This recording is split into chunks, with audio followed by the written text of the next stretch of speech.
my pleasure to be here today, and been looking forward to it ever since John and I set this up 2 or 3 months ago. Yeah. And just want to let you know, I do live in Manhattan, Kansas. I do cheer for Kansas State, but I'm purely an adopted K-State fan because I'm originally from Alabama, and I'm an Auburn University fan. So just hopefully that gives me a little bit of grace this morning that I was not born and raised a Wildcat. My background is ministry. I served in ministry for 13 years in western Kansas after graduating from MCC in 1986. And so I've lived in Kansas since 1981, so I'm basically a Kansan now. As I tell my parents, I've paid a lot more taxes in the state of Kansas than I ever paid in Alabama. And so I'm really a Kansan now. They don't like that, but that's just the honest truth. I do have good news. My youngest son just got engaged last night as well. And I'll pull out my billfold here in a minute and put my dollar in for that. So I'm a little tired. We were up a little late last night because he lives in Phoenix. So it was a 2-hour time delay before everything started happening. And so we were up late last night, and I was up early this morning, but I'm really glad to be here. And you turned off my clock. I was going to be watching the time on the bottom over there. And I noticed it was, you're fine, leave it on. I'm just kidding. It said 6:30 something. So I have an hour and a half. I just want y'all to know that. I'm going to use that entire time. In March, I did have the privilege of speaking at the PETS training. And what I spoke about, I think, is something that not only every Rotarian needs to hear, but every American needs to hear. Not that my talk was that good, but that the thought that's found in the 4-way test that Rotary shares is extremely important. Listen to it again. Of the things we think, say, or do, is it the truth? Is it fair to all concerned? Will it bid goodwill and better friendships? And will it be beneficial to all concerned? Now, when I think about that, I've started ever since then looking in newspapers when I get them. I don't get them often, but when I get them, yesterday was in Wichita. My father-in-law had a doctor's appointment, and my wife went back with my father-in-law and mother-in-law, and I sat out in the lobby, and I got the USA Today to help pass some time. West Virginia coal mine, where they just had an accident, had a long list of violations. I think it says several hundred, 253 significant and substantial violations just last fall. Do we think about others? Yesterday, USA Today, upper left corner, accounting for Madoff, the latest tallies. Bernard Madoff's Ponzi scheme ended in 2008, but investors' claims are still coming in. Other than the Gobi Desert and the polar ice caps, few places on Earth seem to have escaped the scourge of this fraud. It's totaling over $4 billion in a victim fund. More than 51,700 claims from 119 countries are now filed, reporting more than $40 billion in net losses. What is that based on? Someone who didn't think about anything that would have been found in the 4-way test. Or am I wrong in that? Wall Street Journal, just several days ago, it was yesterday, Tuesday. The Wiley brothers committed civil fraud by using a web of offshore trusts to hire stock sales, a jury found, C1. Could go into that for a while, and I bet if I looked a little deeper, there's other articles here of people who didn't think of the things we think, say, or do. Is it the truth? Is it fair to all concerned? Will it bid goodwill or better friendships, and will it be beneficial to all concerned? Don't know how much you know about the test, but it was developed by a businessman to help rescue a troubled business, Herbert Taylor, up in the Chicago area in the 40s. He was looking for foundational principles to guide the decisions that everyone in the company would make. He was looking for principles that would help shape how they operated as a business, that would help turn this failing business around and making it into something that was a business that was successful. He obviously did that, and in a few short years, he became Rotary president, and this 4-way test that he used in his business got over several years later developed and accepted by Rotary clubs as a guiding principle of every Rotarian internationally. So it's interesting to think about. Of the things we think, say, or do, what can I say about it? First is it's pervasive in several ways. For one, in the things we think, it ought to guide our thoughts. Say, reform our words. Do, it ought to shape our actions. And I'm here to say that one of the greatest weaknesses in our world today is we don't think enough. We only react. We really don't take the time to sit and think about, what does this mean to others? What are the ramifications of the decisions that I am making right now on other people and on other generations? I don't know about you, but you can be on either side of the aisle politically, but I think you might agree with me, the decisions we're making about the debt in America today of our national government aren't going to be ours to pay. They're going to be our children and our grandchildren's to pay. Am I right? Of the things we think, say, or do, are we really thinking of others, of future ramifications? What is the impact of my decision? I think it's actually interesting that we have a very myopic focus. A myopic focus that only has a focus on ourselves and our wishes and only what it means to me now. What is the craze that people are doing with their phones today? This might be the wrong audience to ask, but I would think some of you in the room might have an idea of what your children or grandchildren are doing the majority of with their phones. And what do they call it when they take a picture? Selfie. They call it a selfie. We live in a world that's all about what's going on in our life and what happens to me and what everybody's doing to follow me and pay attention to me. And I think it's something we need to think about. The Rotary four-way test is pervasive in the things we think, say, or do, and we segment our lives in too many different ways and segment it day to day, week to week, but we can't. Because as I've thought about this, I didn't say this at the pets training, there's no time limit on this. It doesn't say when you're at work, think about what you think, say, or do. It doesn't say when you're at home, then think about what you say or do. It doesn't say Monday through Friday, think about what you say or do. This is really a 24/7, 365-day-a-week proposition. It's pervasive in all that we think, say, or do. As we think about it further, I think we also have to realize that this four-way test is principle-centered. First question, is it the truth?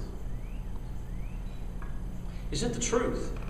The author of this four-way test had to look at this so deeply, he even had to change his company's ads. Because one of the ads said, we have the best product available. It is amazing. And so he had to ask his people who were working with the product, is it really the best product available? And they had to say no. So they changed their ads until they changed their product.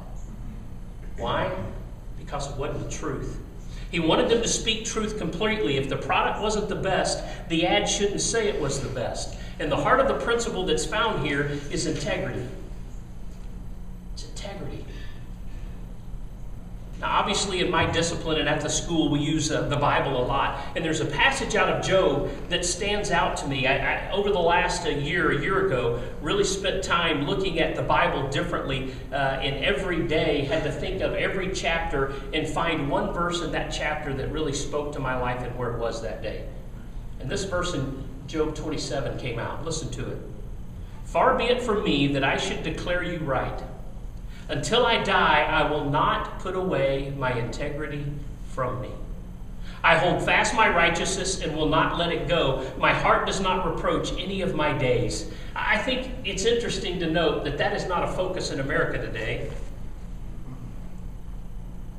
And if we were to take the time and look through companies and start asking where our issues of integrity been revealed, I think one of the first ones that hit the national scene would have been called Enron.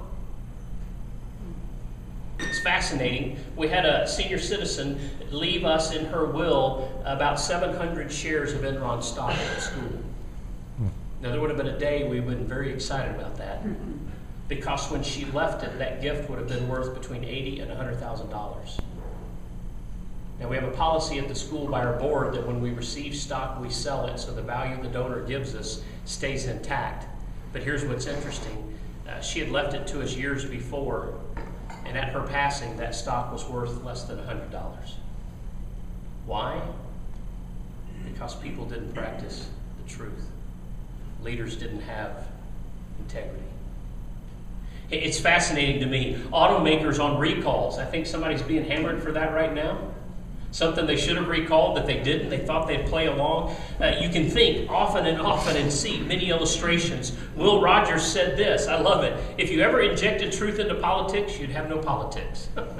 Fascinating. Think about that for a minute. You can have no truth in politics. We ultimately have to balance integrity and ambition as employees, as bosses. And it challenges me to think that the higher the rank I have in the organization, the more I have to guard against it. The more I have to make sure that my eyes are focused on integrity. I went to a leader cast last Friday and got to spend the day listening to other leaders. And this one guy said this quote, "Military gives medals to those who sacrifice themselves for the lives of others." He says what's interesting is in business we give bonuses to those who sacrifice others for themselves. Integrity. You see, when we focus on the truth, truth simplifies. You never have to wonder what you've said before. If you've said the truth in every answer in your business, you never have to stop and think through, how should I answer this? If you've always spoken the truth to your spouse, you never have to stop and say, how do I answer this? I thought about this last night. Since my wife and I were with our children in their 20s, we obviously use Instagram and Twitter and email and Facebook and texting. And so our son, we were texting with our son, and I was getting pictures on my phone until midnight last night of friends who were with them taking pictures and sending them to us. At one point last night, it was interesting. I looked over, my wife had my phone, and she was going through not just the text I had received last night, she was going through all of my texts. You know what was interesting? It didn't worry me. And I stopped and I thought, I really shouldn't have any fear. She should be able to see anything in my phone because hopefully I've lived my life by the truth. Truth is solid. Mark Twain once said, "Truth is tough. It will not break like a bubble at a touch. Nay, you may kick it about all day like a football, and it will be round and full at evening, just like it started the day." Why? Because truth is tough. George Washington, in writing to his brother-in-law after he was given the command of the National Army formed out of the 13 colonies, he was worried about their lack of military experience, but he said this to his brother-in-law, "I can answer but 3 things: a firm belief in the justice of our cause, close attention to the prosecution of it, and the strictest integrity." He says, if these cannot supply the places of ability and experience, our cause will suffer. What did he know was foundational to his army at the forming of our great nation today? The strictest integrity to what they had in his mind. It's challenging to me. Ask yourself, with all you think, say, or do, is it the truth? And to be honest, in this talk, I spend more time on that because I think it's foundational. If you get that question right, then the others flow much more easily. If you get that question right in the things you think, say, or do, then the rest of them are answered that much more readily. If you're thinking about that, is it the truth? Then you know it can be fair. You know it'll build goodwill and better friendships. You know it'll be beneficial to all concerned. Sometimes the truth hurts, but it always pays off. It always makes a difference in our world. Another thing I could say about it is the 4-way test is people-focused. Truth cannot be only relative to us. It must include our thoughts about others. Will it build goodwill? Will it build better friendships? Truth can't be only relative to us. It must include thoughts about others. Will it build goodwill? Will it build better friendships? Is it people-focused? We have to look at life and decisions from the other person's point of view. I had to do that uniquely in my own personal professional career. In 2005, my predecessor announced his retirement. And the board started the process of looking for a president. After their first round of interviews, there were 4 candidates, 2 internal, 2 external. They told the 2 internal candidates, "You're no longer being considered." The night before the next board meeting, the 2 external candidates both removed their name.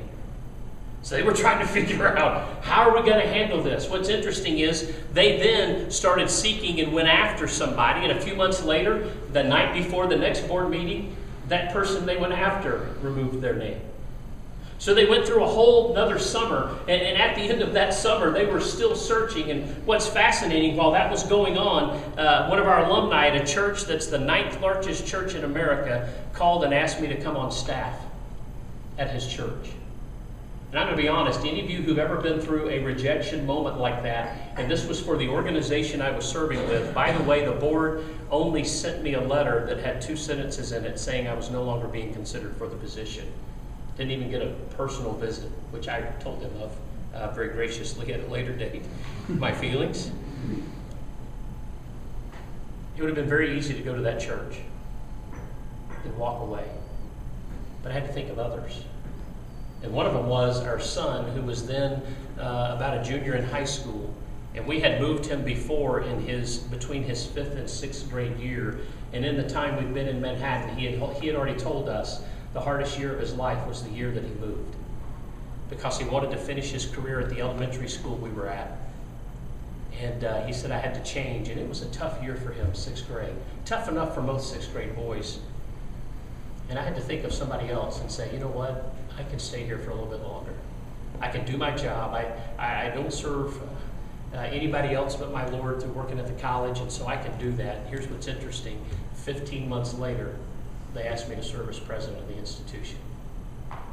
If I had not thought of others, I would not be where I am today.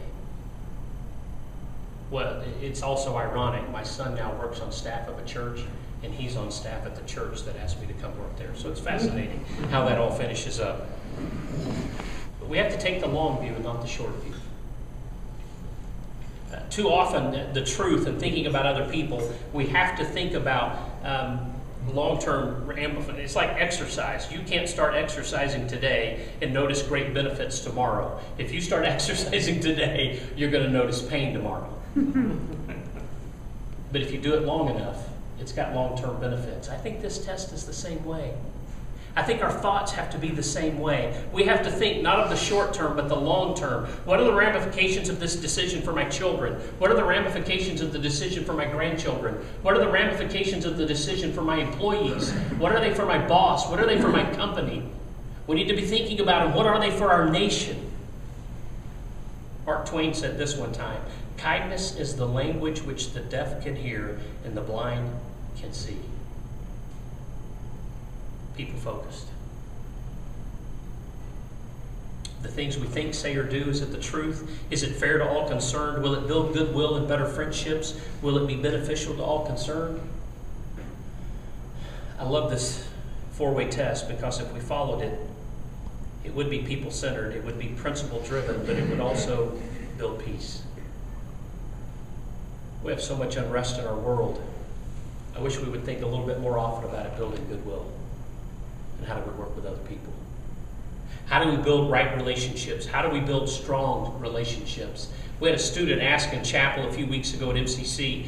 We are very student-led in everything that we do because we want them to have as much hands-on experience. So in our chapel, the students do the offering thoughts, the student do communion meditations, whatever it would be. And he asked this, and hopefully you'll understand it. It's something this generation talks about. He said, I challenge you, are you going to live a life that is righteous or right-ish? Think about it. I'm going to be there at 1 o'clock or I'm going to be at 1-ish. 1-ish gives us a little bit of frame, but we can be a little early, we can be a little late, and I'm okay because I told you ish. Let me ask, are we going to live lives that are just ish? 4-way test gives us no room for that. And if we did, I think it would help our world in a greater way. And finally, I think it'll be productive in all of life when you ask the question, will it be beneficial to all concerned? I love the word all. The word all. If I was following this every day, and I don't, because I'm human, it'd be beneficial to my marriage, it'd be beneficial to my family, be beneficial to my place of work. It'd be beneficial to my community involvement. It would be beneficial to all the people that are concerned in my life. So I want to challenge every Rotarian in the room of the things you think, say, or do. Think through these questions. Is it the truth? Is it fair to all concerned? Will it build goodwill and better friendships? Will it be beneficial to all concerned? Let me close by reading this quote, the book, 7 Men. One of the challenges I've given myself this year personally to be a better leader, to be a better man, is to read a different book a month that affects me as a man and as a leader, and not just to read it and then set it aside, but to read it and take notes on it. So I have a journal now I'm keeping of the books I've read. And this is a quote.